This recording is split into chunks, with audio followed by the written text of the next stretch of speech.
शिष्यों से कहा, घंटा स्वयं बजेगा जब मेरा शरीर छूटेगा, भगवत प्राप्ति होगी। परंतु आश्चर्य हुआ, गुरुजी का शरीर तो छूट गया पर घंटा नहीं बजा। वल्लभ श्री हरिवंश। तो आज हम गुरुदेव भगवान के मुख से सुनेंगे एक ऐसे भक्ति कहानी जिसने अपना क्या अपने गुरुदेव को मोक्ष दिलवाया। हाँ, आपने सही सुना, अपने गुरुदेव को मोक्ष दिलाया। मतलब ये तो सुनने में आता है कि गुरु शिष्य को मोक्ष दिलाता है, लेकिन पहला शिष्य जो अपने गुरुदेव को मोक्ष दिलाया, तो बहुत ही रोचक कहानी है और बहुत ही शिक्षास्पद कहानी है। तो आप लोग पूरा अंत तक देखिएगा। राधा वल्लभ श्री हरिवंश। तो श्री चतुरदास जी अपने गुरुदेव की सेवा में रहते थे। बड़े अहोभाग्य है जिनको गुरुदेव के आज्ञा पालन करने का सौभाग्य मिलता है। उनके पुण्य की क्या महिमा, जिनको गुरुदेव आदेश करते हैं आप ऐसा कीजिए। अहोभाग्य जिन्हें गुरुदेव की आज्ञा मिल गई। इन्हीं का नाम खोजी जी पड़ा। चतुरदास जी का नाम खोजी जी पड़ा। ये गुरुदेव जी के सेवा में, अब जैसे गुरुदेव लघु शंका कर रहे हैं तो पानी लिए खड़े हैं, गुरुदेव को हस्त प्रक्षाल, आचमन, आज्ञा कब क्या हो जाए, तो जल की सेवा लिए खड़े थे।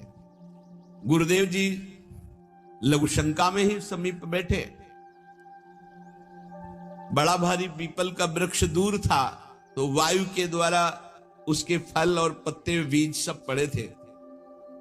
लघु शंका किए, हंसने लगे और हंसते हंसते हाथ प्रक्षालन किया, आचमन किया।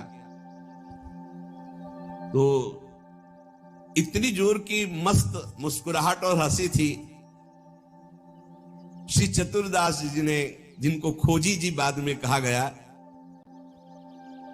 आचमन करा रहे तो कहा, गुरुदेव कोई मधुर प्रसंग प्रभु का याद आया या कोई घटना घटी? आप बहुत मुस्कुरा रहे हैं, बहुत हंस रहे हैं, इस समय बाह्य प्रसंग तो कोई ऐसा है नहीं। कहा, तू कैसा शिष्य है रे? सेवा में रहता और मेरी हंसी का कारण नहीं जान पाया? मैं क्यों हंसा, इतना भी तुझे ज्ञान नहीं, और मेरी सेवा में रहता है? कैसा शिष्य है जो गुरु के मन की बात न जान पावे, गुरु के इशारे के, गुरु के मनोभाव को न जान पावे, वो शिष्य ही क्या? चलो सेवा छोड़ो, मैं क्यों हंसा इसकी खोज करके आओ। अब बताओ, गुरुजनों के प्रति सेवा कर बहुत कठिन है, बहुत कठिन है। यहां कहा कि छोड़ो सेवा, मैं क्यों हंसा ये बताओ, आके खोज करो। अब गुरु आ गया, तुम्हारी बुद्धि अब सेवा के अधिकारी नहीं, यदि तुम ये नहीं जान सकते मैं क्यों हंसा। हंसे गुरु जी और फंसे चेला जी। आप समझो, आप मतलब कितना कठिन विषय है गुरु सेवा, बहुत कठिन। यही तो अमोघस्य, जो जीत गया अमोघस्य। तुम्हारी बुद्धि विवेक रहित है। जब तक तुम हमारे हंसने का कारण ज्ञात करके ना हो, तब तक तुम्हें हमारे पास कभी नहीं आना चाहिए। चलो जाओ यहां से, आश्रम से। हमारे मन की बात जब जान जाओगे कि मैं क्यों हंसा, उसका कारण सही बताओगे आकर के, और जो मैं मन में सोच रहा था तो फिर सेवा में रख लूंगा, तब मैं मानूंगा कि तुम मेरे सच्चे शिष्य हो और सेवक हो। साष्टांग दंडवत किया, जो आज्ञा गुरुदेव। अब चल दिए, जहां संत महात्मा मिलते तो विनम्रता पूर्वक दंडवत करते हो, कहते हमारे गुरुजी लघु शंका करते समय हंस दिए, क्या कारण था? तो सब कहते गीता की बात पूछो, भागवत की बात पूछो, वेदों के, तुम्हारे गुरुजी है तो लघु शंका में हंस दिया, हम इसका क्या मतलब बताए? तो और उपहास होता। भला कोई इस प्रश्न का क्या उत्तर दे? कोई सुलझे हुए महात्मा थे, उन्होंने कहा रामायण, गीता, भागवत का प्रश्न हो तो अभी मैं उत्तर दे दूं, लेकिन आपके गुरुजी लघु शंका करते हुए क्यों हंसे, इसका हमको ज्ञान कैसे होगा? हम कैसे उत्तर दे आपको? ये तो गुरुजी से ही पूछो जाके। बोले नहीं, गुरुजी ने कहा जब तक इसका उत्तर न मिल जाए हमारे सामने मत आना, मुख मत दिखाना। अरे संत जन बहुत पहले, और हर उनकी आज्ञा में बहुत बड़ा रहस्य होता था। अब ये रोज जलते कि गुरु सेवा से वंचित हो गया, गुरु सेवा छूट गई। साधक को इस बात की बहुत पीड़ा होनी चाहिए, जिसको गुरु सेवा, तो ये होना चाहिए कि कौन सा अपराध बन गया, दुर्भाग्य आ गया कि गुरु सेवा छूट गई। वो रात दिन जलते इसी प्रकार, और संतों से जा जाकर पूछते पर कोई समाधान नहीं मिला। अब उन्होंने विचार किया गुरुजी के सामने जाना नहीं, सेवा है नहीं, तो अब शरीर को रख के क्या करें, शरीर को नष्ट कर देते हैं, शरीर का परित्याग कर देने की ठानी। ये देखो, ये है गुरु भक्त का लक्षण कि अब शरीर रख के क्या करें, गुरुजी ने सेवा से निकाल दिया, उत्तर मिल नहीं पा रहा, तो शरीर किस काम का। अब वो एकांत में निर्जन वन में जाकर बैठ गए और नाम जप करने लगे, और सोचा बस भूख प्यास से पीड़ित होकर यही शरीर छोड़ दूंगा, कुछ खाना नहीं, कुछ पीना नहीं, रात दिन भगवान नाम जप करना, शरीर छोड़ दूंगा। गुरु की आज्ञा पे थे, जिज्ञासा प्रबल थी, सेवा छूट गई थी, पीड़ा बहुत थी। अभी कुछ ही दिन हुए थे, न अन्न न जल, रात दिन नाम जप और शरीर छोड़ने का संकल्प। महामहिम श्री कबीरदास जी प्रकट हुए, होगा ए भाई आंख खोलो। आंख खोला तो देखा कबीरदास जी, साष्टांग दंडवत किया। हाँ, क्या प्रश्न है तुम्हारा, क्यों इतना कष्ट सह रहे हो? इसका मतलब समझ रहे हो? जब कोई सच्ची भावना से भगवान का भजन करता है तो भगवान अपने दिव्य पार्षदों को भेज देते हैं समस्या का समाधान। सुनो, जब तुम्हारे गुरुजी लघुशंका कर रहे थे तो उनकी लघुशंका की ढाल में एक पीपल का बीज बह रहा था। बीज को बहते हुए लघुशंका में देखकर गुरुजी विचार करने लगे कि ओहो, देखो इस बीज में पीपल का पूरा वृक्ष छुपा हुआ है, लेकिन जब ये बीज पीपल में था तो कितना वंदनीय और कहां सुव्यवस्थित था, और जब ये पीपल से अलग हुआ तो लघुशंका में बह गया। इसका मतलब पीपल का वृक्ष साक्षात ब्रह्म है और उसका अंश जीव है। जीव जब अविद्या के कारण ब्रह्म से अलग हो जाता है तो मलमूत्र के द्वारों में बह जाता है, आसक्ति होगी। और अगर वो ब्रह्म से जुड़ा रहे तो वो ब्रह्म में पूजनीय और ब्रह्ममय हो जाता है। ब्रह्मविद ब्रह्मयु भवति, कबीरदास जी ने व्याख्या करके बताई कि जब वो ब्रह्म से जुड़ा रहता है तो ब्रह्ममय रहता है, जब ब्रह्म से अलग हो जाता है तो मलमूत्र के शरीर में आसक्त होकर मलमूत्र के द्वारों के भोगने में पूरा जीवन नष्ट कर देता है। जीवात्मा जब प्रभु से विमुख हो जाता है तो उसकी यही दुर्गति होती है। जैसे पीपल के वृक्ष से फल से वो बीज अलग हो गया तो लघुशंका के प्रवाह में बह गया, और नहीं तो इतना महान वृक्ष उसमें छिपा हुआ है कि अगर उसे सुव्यवस्थित किया जाए। जीवात्मा जब भगवान से विमुख हो जाता है तो भव प्रवाह में मलमूत्र के द्वारों में बहने लगता है। कैसे? गर्भाशय में गया तो मलमूत्र के द्वार जहां है वहीं गया, और मूत्र के द्वार से ही तो गया। जीवात्मा का सृजन कैसे हुआ? मूत्र द्वार से ही हुआ, और है कहां? गर्भाशय के आसपास मलाश्रय, मूत्राश्रय। जीव जबते हरिते बिलगान्यो तबते देह गेह निज जान्यो, माया वश स्वरूप बिसरायो, ते भ्रमते दारुण दुख पायो। जैसे बीज में वृक्ष तथा वृक्ष में बीज मूल रूप से विद्यमान है, उसी प्रकार से परमात्मा समस्त जगत में और जगत में परमात्मा विराजमान है। परमात्मा में सारा जगत और जगत में परमात्मा विराजमान है। पर जब जीव भगवान से विमुख हो जाता है तो ऐसे ही मलमूत्र के द्वारों में भटकता रहता है। अरे मेरे गुरुजी के हंसने का इतना गूढ़ रहस्य! खोजी जी का संशय मिट गया और गुरुदेव के पास आए, साष्टांग दंडवत किया। उनका उत्तर कहा, गुरुदेव महामहिम श्री कबीरदास जी ने ऐसा ऐसा ऐसा बताया। गुरुदेव पुनः मुस्कुराए और कहा, एक प्रश्न ने तुम्हें सिद्ध बना दिया, क्योंकि सिद्ध महापुरुष का दर्शन सिद्ध ही बना देता है।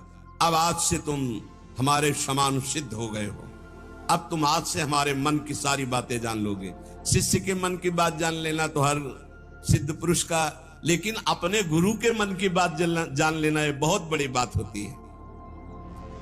कुछ समय बाद खोजीजू के गुरु हरि भावना प्रवीण महा देह अंत समय बांधी घंटा सो प्रमानिए, पावे प्रभु जब तब बाजी उठे जानो यही, पाए पैन बाजी बड़ी चिंता मन आनिए, तन त्याग बेर नहीं हुती फेरी पाछे आए, वाही ठोर पौड़ी देखो आम पक्यो मानिए, तोरी ताके टूक किए छोटो एक जंतु मध्य गयो सो बिलाए, बाजी उठो जग जानिए। खोजी जी की बड़ी महिमा प्रकाशित हुई, गुरु भक्त थे। आज तक किसी को कहीं भी अगर विशेष कृपा प्राप्त हुई तो गुरुदेव के बल से। खोजी जी के गुरुदेव का जब अंतिम समय आया, भगवत चिंतन परायण रहते थे, उन्होंने एक घंटा बांध दिया और कहा जब मेरा मोक्ष हो जाएगा तो घंटा बज जाएगा, जब मेरा भगवत मिलन हो जाएगा तो घंटा बज जाएगा। शिष्यों से कहा घंटा स्वयं बजेगा, जब मेरा शरीर छूटेगा भगवत प्राप्ति होगी। परंतु आश्चर्य हुआ, गुरुजी का शरीर तो छूट गया पर घंटा नहीं बजा। सब जितने और शिष्य थे बहुत चिंता में हो गए कि क्या गुरुजी की गति नहीं हुई। गुरुजी कह रहे थे जब मेरा गति हो जाएगी, भगवत प्राप्ति हो जाएगी, शरीर छूटते ही तो घंटा बज जाएगा, लेकिन घंटा तो बजा नहीं। और गुरुजी के वचन परम सत्य, इसका मतलब गुरुजी को भगवत प्राप्ति नहीं हुई। भ्रमण में गए थे, कुछ समय बाद खोजी जी आए तो बड़ी समाज में उदासीनता थी शिष्यों में सब, और खोजी जी से कहा गुरुजी की सदगति नहीं हुई। क्यों? गुरुजी तो स्वयं ब्रह्म स्वरूप है। बोले उन्होंने घंटा स्थापित किया था कि जब शरीर छूटेगा भगवत प्राप्ति होगी तो घंटा बज जाएगा, तो घंटा तो बजा नहीं, तो गुरुजी के वचन असत्य नहीं हो सकते, मतलब गुरुजी का मोक्ष नहीं हुआ। खोजी जी कहां गुरुजी का शरीर छूटा था? बोले आम के पेड़ के नीचे गए, जहां गुरुजी लेटे थे मुझे बताओ। बोले यहां लेटे थे। लेट गए और सामने देखा तो एक पका हुआ आम था ऊपर।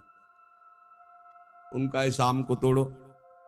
आम को तोड़ा और जे ही उस आम को चीरा तो एक कीड़ा निकला, और बस वो कीड़ा अंतर ध्यान हुआ, सोई घंटा बज गया। कीड़ा अदृश्य हो गया और घंटा स्वयं बज गया। बहुत विचित्र बात है, भला इतने सिद्ध महापुरुष, क्या इनकी गति में अंतर आम ने डाल दिया? बोले हां, दो इसके भाव प्रकट किए। शिष्य की तो योग्यताई नीके मन आई अजू, गुरु की प्रबले पैने को घटी क्यों भई, सुनो या की बात मन बातवत गति कही, सही लय दिखाई और कथा तिरसमयी। बोले इसके दो भेद हो गए। पहला, जिसके शिष्य इतने सिद्ध हैं उनकी गुरु की भला गति बिगड़ जाएगी, पर दिखाया दो भाव इसमें प्रकट किए गए हैं। पहला दिखाया गया, चंचला ही मना कृष्णा प्रमाथ बलवद दृढ़म तस्याहम निग्रहम मन्ने वायुरिव सुदुष्करम। ये मन बड़ा चंचल है, प्रमथन स्वभाव वाला है, बड़ा बलवान है, इसको वश में करना मानो तूफान को रोकने के समान है। मन को बहुत संभालना कठिन है। कह रहे सुमेर पर्वत को कोई उखाड़ सकता है, 4 लाख योजन का है, पर मन को बस में नहीं कर सकता, इतना बलवान मन है। कोई बिजली को हाथ से पकड़ सकता है, पर मन को नहीं पकड़ा जा सकता। बहुत विचित्र चंचलता है इस मन की, इसको हल्के में ना ले। इतने सिद्ध महापुरुष, और जब उनका अंतिम समय तो पका हुआ आम देखा, पके हुए आम में मन चला गया। कहीं भी बल फंस सकता है। इतने सिद्ध महापुरुष आम में तो घंटा नहीं बजा। ये पहला जनसाधारण के लिए। और असाधारण बात थी कि आम में तो मन गया, पर वैष्णव का मन स्वयं भोक्ता होता नहीं। वो तो कोई भी अच्छी चीज देखे तो भगवान में, तो तत्काल भगवान का ध्यान किया कि अब असमर्थ हूं, शरीर छूटने वाला है। ये आम बहुत बगीचे का हमारे सुंदर था, हम सोचते आपको भोग लगा देते। इसी सोच में प्राण निकल गए। तो भगवान ने अंतिम इच्छा पूर्ति करने के लिए कीट रूप धारण करके आम पाने आ गए। तो भगवान से मिलन हुआ नहीं। जब आम को छेदन किया और वो भगवान अंतर ध्यान हुए, तब जाके खोजी जी से मिले तो घंटा बज गया। इसका आंतरिक रहस्य बताया।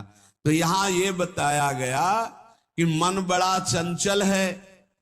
भगवत प्राप्ति करने वाले उपासक को कहीं भी अपने मन की वृत्ति ना अटक जाए, इसमें अंतिम तक सावधान रखना है। अंतिम तक कभी भी फंस सकती है। और दूसरी बात है, जिसका स्वभाव बन गया है हर वस्तु हर व्यक्ति में भगवान का दर्शन, भगवान को समर्पण, तो उसकी दुर्गति नहीं हो सकती। तीसरी बात, जो गुरुदेव के शरण में रहकर गुरुदेव की आज्ञा अनुसार चलते हैं, आपको सच्ची बतावें, गुरु अपने से भी ऊपर महिमाशाली उसे बना देता है। इस प्रसंग से समझिए कि अगर खोजी जी को गुरुदेव ने आज्ञा दी तो सिद्धों के परम सिद्ध बना दिया अपने शिष्य को।